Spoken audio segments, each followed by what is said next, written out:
بکری کو ذبح کیا تھا باپ نے.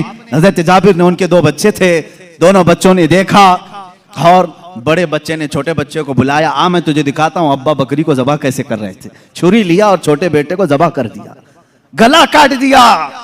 اور جیسی خون نکلنے لگا, ماں نے دیکھا, گھبرائی, بچے کو پکڑنے کے لیے کہ چاقو اس کے ہاتھ میں تھی, وہ دوڑتا ہوا چھت پر چڑھا اور پاؤں پھسلا, چھت سے گرا, نیچے گرتے ہی سر پر چوٹ آئی, وہیں فوت ہو گئے. ایک ساتھ 2 بچوں کا انتقال, کس وقت؟ جس وقت حضور کی دعوت گھر میں ہو رہی. حضرت جابر کو معلوم نہیں تھا, وہ کھانا بنانے کا حکم دے کر چلے گئے تھے, یہاں دونوں بچے فوت ہو چکے تھے. لیکن اس وفا شعار خاتون کے جذبے کو ہزاروں سلام. دونوں بچوں کی لاشوں کو اٹھائی, گھر کے ایک کونے میں لے کے آئی اور ان پر چادر ڈال دیا. کہا آج میں نہ روؤں گی نہ چیخوں گی, اس لیے کہ میرے گھر رسول خدا تشریف لا رہے ہیں. میں اپنے غم کو اس دعوت پر بھاری ہونے نہیں دوں گی. میرے عزیز, کسی ماں کا کلیجہ اگر برداشت کر سکتا ہے اپنے بیٹے کی موت کا غم, تو مجھے بتاؤ دنیا کی کوئی ایسی عورت.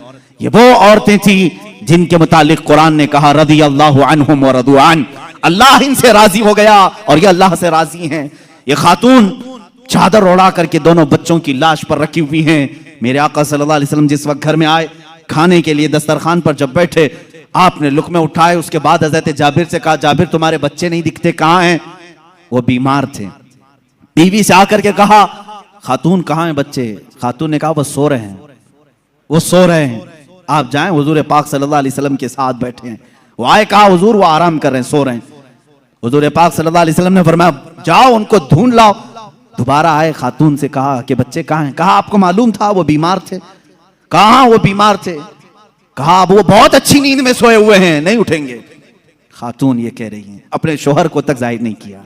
حضرت جابر دوبارہ, تیسری بار میرے آقا صلی اللہ علیہ وسلم نے فرمایا جابر مجھے اللہ کا حکم ہے کہ میں تیرے بیٹوں کے ساتھ کھاؤں.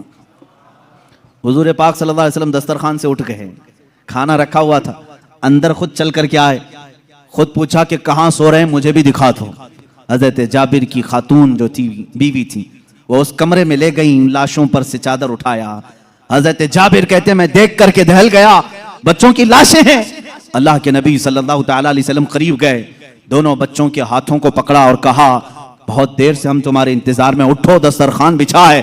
دونوں بچے اپنے کپڑے جھاڑتے ہوئے کھڑے ہو گئے. عیسیٰ علیہ السلام کے مردوں کو زندہ کرنے کا معجزہ تم نے سنا ہوگا.